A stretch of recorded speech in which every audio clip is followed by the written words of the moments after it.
उत्तराखंड का 24वां स्थापना दिवस सीएम पुष्कर सिंह धामी ने वीडियो संदेश जारी किया। आप समस्त प्रदेशवासियों को उत्तराखंड राज्य स्थापना दिवस देवभूमि रजत उत्सव की हार्दिक बधाई व शुभकामनाएं। हमारी सरकार उत्तराखंड राज्य निर्माण आंदोलन के शहीद आंदोलनकारियों के सपनों का उत्तराखंड बनाने की दिशा में समर्पित होकर कार्य कर रही है। नमस्कार, आप सभी को उत्तराखंड राज्य स्थापना दिवस की हार्दिक शुभकामनाएं। इस शुभ अवसर पर मैं सर्वप्रथम उत्तराखंड राज्य निर्माण में अपना योगदान देने वाले सभी अमर बलिदानियों और राज्य आंदोलनकारियों को श्रद्धापूर्वक नमन करता हूं और आप सभी की सुख समृद्धि की कामना करता हूं। आज युवा उत्तराखंड अपनी स्थापना के 25वें वर्ष में प्रवेश कर रहा है। इस वर्ष राज्य स्थापना दिवस को हमने आदरणीय प्रधानमंत्री श्री नरेंद्र मोदी जी की अपेक्षा अनुसार देवभूमि रजत उत्सव के रूप में मनाने का निर्णय लिया है। आज हमारा राज्य निरंतर प्रगति के पथ पर बढ़ते हुए हर यथासंभव प्रयास के साथ नित्य नए विकासशील लक्ष्यों को प्राप्त कर रहा है। आइए इस पावन अवसर पर हम प्रण लें कि हम उत्तराखंड को राज्य आंदोलनकारियों के सपनों का राज्य बनाने के लिए अपना संपूर्ण योगदान देकर एक श्रेष्ठ राज्य के रूप में विकास के शीर्ष पटल पर अवश्य लेकर आएंगे और इसकी ऐतिहासिक और समृद्ध सांस्कृतिक विरासत के संरक्षण और संवर्धन के प्रति सदैव समर्पित रहेंगे। एक बार पुनः आप सभी को राज्य स्थापना दिवस की हार्दिक शुभकामनाएं। जय हिंद, जय भारत। और अब एक और एक्सपोस्ट आपको बताते हैं। आप सभी को गौ पूजन को समर्पित गोपाष्टमी के पावन पर्व की हार्दिक बधाई एवं शुभकामनाएं। सीएम पुष्कर सिंह धामी ने गोपाष्टमी की सभी को शुभकामनाएं दी। उन्होंने लिखा कि आइए इस पावन अवसर पर हम सभी गौमाता की सेवा और संरक्षण का संकल्प लें।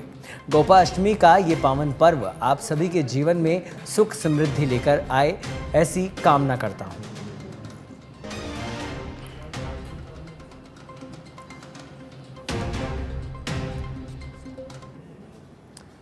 आज उत्तराखंड की रजत जयंती मनाई जा रही है। इस अवसर पर देहरादून में एक कार्यक्रम आयोजित हुआ। इस अवसर पर पीएम मोदी ने वर्चुअल माध्यम से सभी को संबोधित भी किया। पीएम ने कहा कि उत्तराखंड के स्थापना दिवस की आप सभी को बहुत बहुत बधाई।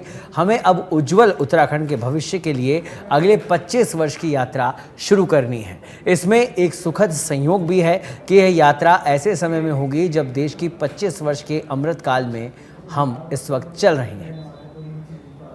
उत्तराखंड के स्थापना दिवस की आप सभी को बहुत बहुत बधाई।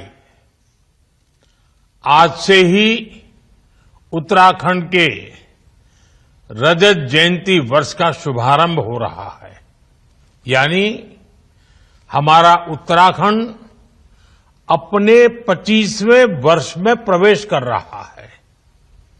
हमें अब उत्तराखंड के उज्जवल भविष्य के लिए अगले 25 वर्ष की यात्रा शुरू करनी है। इसमें एक सुखद संयोग भी है। ये यात्रा ऐसे समय में होगी जब देश भी 25 वर्षों के अमृतकाल में है, यानी विकसित भारत के लिए विकसित उत्तराखंड देश इस संकल्प को इसी कालखंड में पूरा होते देखेगा। मुझे खुशी है कि उत्तराखंड के आप लोग आने वाले 25 वर्षों के संकल्पों के साथ पूरे राज्य में अलग अलग कार्यक्रम कर रहे हैं।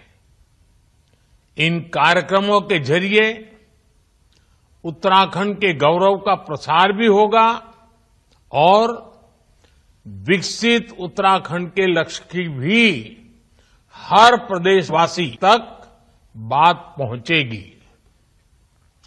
मैं आप सभी को इस महत्वपूर्ण अवसर पर और ये महत्वपूर्ण संकल्प के लिए अपनी शुभकामनाएं देता हूं। आज उत्तराखंड ऐसे निर्णय ले रहा है, ऐसी नीतियां बना रहा है जो देश के लिए उदाहरण बन रही हैं। उत्तराखंड ने गहन अध्ययन के बाद यूनिफॉर्म सिविल कोड लागू किया, जिसे मैं सेक्युलर सिविल कोड कहता हूं। आज यूनिफॉर्म सिविल कोड पर पूरा देश चर्चा कर रहा है। केदारनाथ विधानसभा में उपचुनाव की सरगर्मियां तेज है। उपचुनाव को लेकर जहां कांग्रेस और भाजपा जोर शोर से प्रचार प्रसार में लगी है, तो वहीं आम जनता अभी भी साइलेंट मोड में है। इसी कड़ी में हमारे संवाददाता ने केदारनाथ विधानसभा में आम लोगों से बातचीत की। देखिए ये खास रिपोर्ट। केदारनाथ विधानसभा का उपचुनाव आगे बढ़ रहा है और उसी चरण में हम भी आगे बढ़ रहे हैं। फिलहाल अगर हम बात करें तो हम चंद्रापुरी में हैं। केदारनाथ जो यात्रा रूट है उसमें ये जगह पड़ती है और सबसे बड़ी बात यह है कि चारों तरफ से पहाड़ों से घिरा हुआ और बीच में एक छोटा सा टाउन है जहां पर आम लोग रहते हैं। यहां पर लोग दूर दराज से भी आते हैं और पूरी तरह से अगर बात करें तो ये एक विकसित टाउन है। अब हमारे साथ यहाँ कुछ लोकल हैं। सुबह सुबह का समय है और ये लोग कुछ लोग अपने कामों में निकल गए हैं, कोई अपनी दुकानें चलाता है, कोई लोग कहीं जा रहे हैं। इनसे ही बात करते हैं, इनसे जानने की कोशिश करते हैं कि आखिर ये लोग इस चुनाव को किस तरह से देख रहे हैं।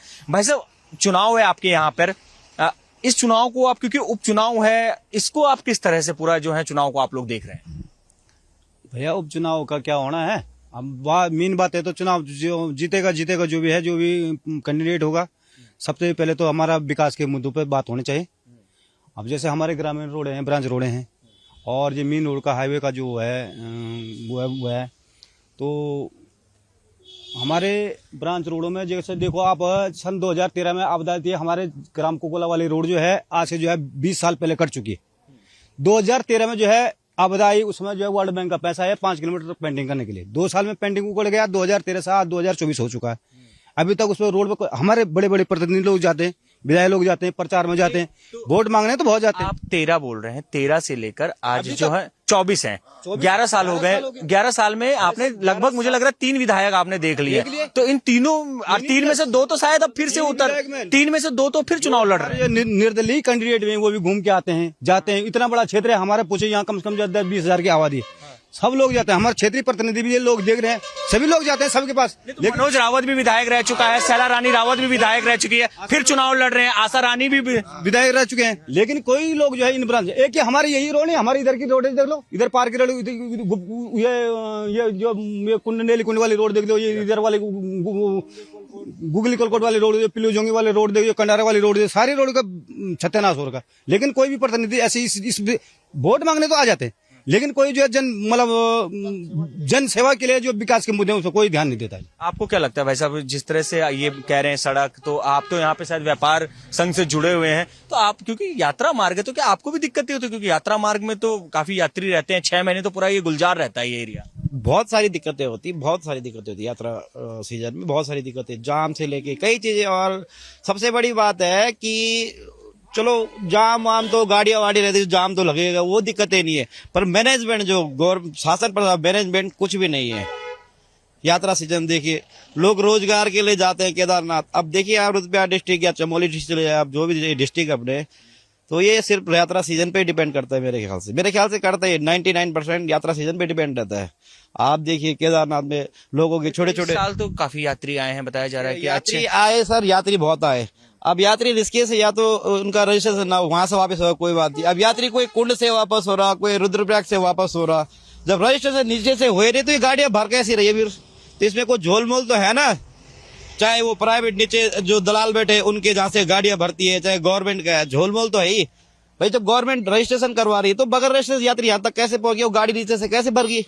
चुनाव में ये सब मुद्दे हैं, आप रख रहे हैं ये मुद्दे है। और दूसरी बात, सबसे बड़ी बात है, चलो जो भी यात्री आया यात्रा सीजन में, आप तुम ना चले जाइए, कितनी सारी दुकानें, लोकल लोगों की दुकानें तोड़ी गई, क्या रोजगार होगा इसमें? कुछ नहीं। यात्रा सीजन में कई लोगों की दुकानें तोड़ी गई, तो कोई व्यवस्था नहीं, अच्छी कोई व्यवस्था नहीं है। आप भी चुनाव में जो है जरूर, क्या वोट डालेंगे आप? सबसे पहली बात तो वोट डालने जाएंगे ना? देखेंगे, वोट देखेंगे क्या होता है, वोट भी डालेंगे और उस हिसाब से, जिस हिसाब से चल रहा देखते हैं क्या होता है। नहीं, आपको क्या लग रहा है कि इस समय कैसी स्थिति है? सामने कांग्रेस और बीजेपी दोनों मजबूत हैं। बीजेपी हो कांग्रेस हो, विकास तो मेरे दृष्टि में किसी ने नहीं किया। तो दोनों ऐसे हैं कि वोट मांगने के सब आते हैं। कि ये कर दिया वो कर दिया, किया तो किसी ने कुछ नहीं। गांव में देख लो, हमारे गांव में चले जाओ, वहाँ देख लो क्या काम हो रखा, कितना पैसा आया, कहाँ गया, क्या कुछ ये नहीं है। मैं अपनी बात करता हूँ स्वयं, मेरा बच्चा बीमार है, कोई बोलता है कि ये दिया वो दिया, मेरे को तो कुछ नहीं मिला। मैंने अपने दम पे आज तक कोई प्रधान हो चाहे कोई विधायक हो, कोई ये बोल दे कि 1 रुपया भी इसको हमने दिया है, किसी को गौशाला दी, किसी को कुछ दिया, किसी को कुछ दिया। लोग आम दे रहे हैं, आम जनता उनको दे रहे हैं, जिनका सब कुछ है उनके पास भरपूर है, और जिसके पास कुछ नहीं उसको पूछते भी नहीं, उसको पूछते भी नहीं है। रिकॉर्ड देखो, गांव में भी देखो। आप नहीं देखिए, शैला रानी रावत भी यहाँ विधायक रह चुकी है, मनोज रावत तो इससे पहले ही था, किसी ने कुछ नहीं किया, मनोज रावत ने भी कुछ नहीं किया, शैला रानी ने भी कुछ नहीं किया। और जो बीच में आपके जो विधायक थी वो, उसने भी क्या करना था, वो तो अब हैं जी, क्या बोल सकते हैं उसके लिए भी, अब क्यों। लगातार हम आम लोगों से बातचीत कर रहे हैं, अभी और करेंगे और जानने की कोशिश करेंगे आम लोग इस पूरे के पूरा जो अभी ये चल रहा है विधानसभा चुनाव को लेकर जो सरगर्मी चल रही है उसके बारे में क्या सोच रहे हैं। लगातार हम आम लोगों से बातचीत कर रहे हैं, दुकानदारों से बात करते हैं। सुबह सुबह का समय है, आमतौर पर इतने सुबह दुकानें नहीं खुलती हैं, लेकिन ये जो मार्केट है यहाँ पर जरूर दुकानें खुल गई हैं। इनसे ही जानते हैं। भाई साहब, आपके यहाँ तो आप पहले तो आपने सुबह सुबह दुकान खोल ली, कि इतनी सुबह यहाँ दुकान खुल जाती है? हाँ, जो 7 बजे दुकान खुल जाती है सर यहाँ पे, और मैंने रात 7:30-8 बजे तक। ठंडा इलाका है तो भाई साहब, अब चुनाव आपके यहाँ चल रहा है, चुनाव को किस तरह से देख रहे हैं आप लोग? क्या लग रहा है यहाँ पे स्थिति कैसी है? स्थिति तो ऐसी है सर, यहाँ पे लगभग बराबर ही चल रहा है दोनों का ही। धरातल पे जो काम हो रहे हैं वो मोदी के उससे हो रहे, बाकी इनके उससे कोई नहीं हो रहे ना। और यहाँ के नेता इतने जागरूक नहीं जो धरातल पे काम करे। अभी यहाँ पे देखो मंदिर के सामने जो है ये पूरा चेक डैम, इधर पीछे माने आरजीबी कुछ यहाँ गधेरे की तरह आरजीबी के द्वारा तोड़ा गया, वो पुस्तर नहीं लगाया गया। 2-3 साल कई बार खुद मैंने यहाँ पे एप्लीकेशन दे रखी है, तो इधर रोड पे उन्होंने काम ही नहीं किया। जबकि आरजीबी को भी, NH को भी, और ये क्या कहते हैं सिंचाई विभाग को भी एप्लीकेशन डाले। विधायकों से बात होती थी आपकी? विधायक को भी बता रखा है यहाँ पे कि पहले ना विधायक साहब को भी बताया कि ये देखो, परसों हमने आसन होटल को भी बताया यहाँ की ये बात है कि इधर ये टूट रखा है, तो ये काम करते नहीं धरातल। महंगाई तो आप देख रहे कितनी बढ़ रही है, दिन के दिन हो रही है। कट मार दे सौरभ बगुणा और कुछ भी लोग हैं हमारे साथ, इनसे बात करते हैं। भाई साहब, इलेक्शन है आपके यहाँ पर, आप लोग किस तरह से पूरे इलेक्शन को देख रहे हैं? देखने क्या है, सही है, सही है। हाँ। विधायकों की अगर बात करें, क्योंकि इनमें से जो चुनाव लड़ रहे हैं कांग्रेस और भाजपा दोनों मेन जो हैं, दोनों ही विधायक रह चुके हैं यहाँ पर, तो उम्मीदें कितनी है दोनों से आपको? अगर कोई बराबर ही है, वैसे दोनों को बराबर, वो काम किसी ने भी नहीं कर रखा उतना। जो सेंटर या रोड आ रखे तो रोड सेंटर की है, बाकी विकास कार्य क्या है, पलायन वैसे ही है, बेरोजगारी वैसे ही है, बच्चे साहब यहाँ के बाहर धक्के खा रहे हैं, तो वो है कुछ भी नहीं। यात्रा मार्ग में पड़ता है आप लोग तो 6 महीने तो आपकी अच्छी खासी यात्रा चलती है, तो लॉज वालों की चलते होगी, दुकानदार यहाँ मार्केट वालों की क्या चलते, बाहर होते जिनके लॉज हैं, जिनके होटलें हैं, उनकी चलती है। बाकी हमारा अंदर मार्केट की जैसा है, जो रोज जरा वैसे ही है, जो चलता है वैसे ही रोज यही है। रहे हैं और कुछ और लोगों से भी बात करते हैं, जानने की कोशिश करते हैं कि वो इस चुनाव को लेकर अभी क्या सोच रहे हैं। व्यापार अगर बात करें संघ से, तो जुड़े हुए लगातार यहाँ पर जिस तरह से दुकानें खुली हैं, एक और है यहाँ पर, उनसे भी बातचीत करते हैं। आप देख सकते हैं कि उनकी दुकान है, दुकान सुबह से ही खोलकर बैठे हुए हैं। भाई साहब, पहले तो आपने सुबह सुबह जिस तरह से दुकान खोल रखी है, ग्राहक भी आने लगे हैं यहाँ पर, जबकि ठंडा इलाका है। चुनाव किस तरह से चल रहे हैं यहाँ पर अगर देखा जाए, चुनाव को लेकर आप क्या देख रहे हैं? चुनाव ठीक ठाक चल रहे हैं, ठीक ठाक चल रहे हैं।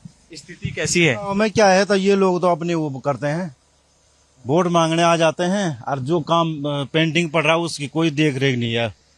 क्या है, जैसे शैला रानी रावत थी, अब तो दुनिया में नहीं रही वो, लेकिन विधायक लंबे समय तक रही, तो उन्होंने नहीं किया कि यहाँ पे काम। या फिर अब जो मनोज रावत की बात करें या इनके आसन होटल की बात करें, ये भी तो यहाँ विधायक रह चुके हैं। पर लेकिन क्या किया, तब देखा जाए तो उस हिसाब से कुछ नहीं किया ना, जैसा होने चाहिए था।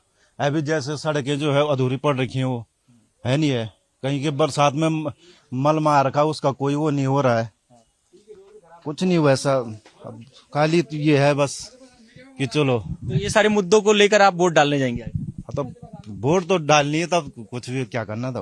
आप देख सकते हैं कि इन लोगों को देखना चाहिए ना, वैसे भी चलो यार, कहीं पे कोई कमी बेसी है तो उसको करना चाहिए इनको। आप लोग के पास आए थे ये लोग दोनों मिलने के लिए? ना कुछ नहीं आया हमारे पास, क्यों आए थे वो? अच्छा, अभी आए नहीं आया है। आप देख सकते हैं कि लोगों की नाराजगी भी है, लेकिन जब बात कर रहे हैं तो लोग सेंटर की बात जरूर कर रहे हैं कि सेंटर ने यहाँ पर काम किया है। और जब हम केदारनाथ की बात करते हैं तो ये सड़क है, वो सड़क में जरूर बहुत अच्छा काम सेंटर ने कर रखा है। मुख्यमंत्री पुष्कर सिंह धामी तो पहले ही कह चुके हैं कि ये जो है ये मेरा एरिया है, अगर मैं बात करूं तो मैं यहाँ का विधायक हूं जब तक आपको दूसरा विधायक नहीं मिलता है। लेकिन आम लोगों के बीच में थोड़ी बहुत नाराजगी जरूर देखने के लिए मिल रही है। ऐसा नहीं है कि किसी एक पक्ष के लिए, दोनों ही पक्षों के लिए जो है वो नाराजगी देखने के लिए मिल रही है, क्योंकि आशा नौटियाल भी यहां पर पहले विधायक रह चुकी हैं और इसके साथ ही मनोज रावत तो इससे पहले यहां पर विधायक थे। और जिस तरह से लोग कह रहे हैं कि किसी ने भी यहां पर काम नहीं किया, तो नाराजगी साफ तौर पर नजर भी आ रही है। मेरे सहयोगी राहुल के साथ केदारनाथ विधानसभा, सच बेधड़क। खबर उत्तराखंड के अल्मोड़ा से है, जहां पर हाल ही में हुए बस हादसे के बाद अब क्रैश बैरियर को लेकर सवाल खड़े हो गए हैं। आपको बता दें कि सड़कों के किनारे लगाए जाने वाले क्रैश बैरियर को लगाने पर अब सरकार जोर दे रही है। इसी कड़ी में मुख्यमंत्री पुष्कर सिंह धामी ने बस हादसे को लेकर विभागीय अधिकारियों के साथ समीक्षा बैठक की, जिसमें उन्होंने इस बात पर जोर दिया कि पहले भी सड़क सुरक्षा के दृष्टिगत सड़कों पर क्रैश बैरियर लगाने के निर्देश दिए थे, लेकिन ऐसा कई जगहों पर नहीं हुआ, जिस पर सीएम ने क्रैश बैरियर लगाने के कामों में लापरवाही बरतने वाले अधिकारियों से जवाब तलब करने के निर्देश दिए गए। माननीय मुख्यमंत्री जी ने पूर्व में ही निर्देश दिए थे कि जितने भी हमारे स्टेट हाईवे हैं, जो राज्य राजमार्ग जिनको हम कहते हैं, उनमें और जो राष्ट्रीय राजमार्ग हैं NH नेशनल हाईवे, इनमें 100% क्रैश बैरियर लगाए जाएं या पैरापेट बनाए जाएं। उस पर ऑलरेडी हम लोग काम कर रहे हैं, काफ़ी सारे हमने कर लिए हैं, पिछले साल से हम लगातार करते चले जा रहे हैं और हमारा टारगेट है कि 31 मार्च तक हम सारे नेशनल हाईवे और स्टेट हाईवे को 100% क्रैश बैरियर या पैरापेट से कवर कर देंगे। माननीय मुख्यमंत्री जी ने पूर्व में ही निर्देश दिए थे कि जितने भी हमारे स्टेट हाईवे हैं, जो राज्य राजमार्ग जिनको हम कहते हैं, उनमें और जो राष्ट्रीय राजमार्ग हैं NH नेशनल हाईवे, इनमें 100% क्रैश बैरियर लगाए जाएं या। खबर देहरादून के मसूरी से है, जहां पर उत्तराखंड जल निगम के अधिकारियों ने झड़ी पानी क्षेत्र में सीवर लाइन बिछाने के लिए स्थलीय निरीक्षण किया। एक सप्ताह के अंदर निगम के इंजीनियर क्षेत्र का विस्तृत निरीक्षण कर कार्य योजना को मूर्त रूप देंगे। आपको बता दें कि 18 अक्टूबर को मंसूरी नगर पालिका में संपन्न हुई जन सुनवाई बैठक में क्षेत्र में सीवर लाइन न होने का मुद्दा उठा था, जिस पर जिलाधिकारी सविन बंसल ने जल निगम को क्षेत्र का सर्वे कर कार्य योजना बनाने के निर्देश दिए।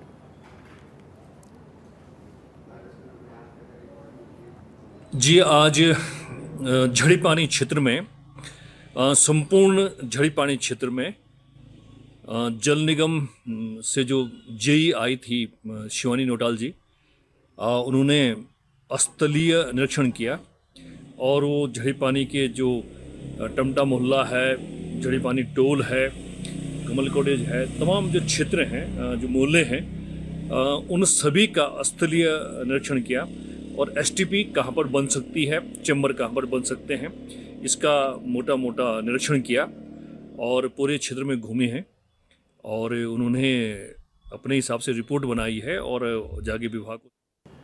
उत्तराखंड राज्य आज अपनी रजत जयंती मना रहा है। आपको बता दें कि 24 वर्ष का पूरा करने के बाद आज 25वें वर्ष में प्रवेश कर रहा है। इस मौके पर अनेक स्थानों पर कार्यक्रम आयोजित किए गए।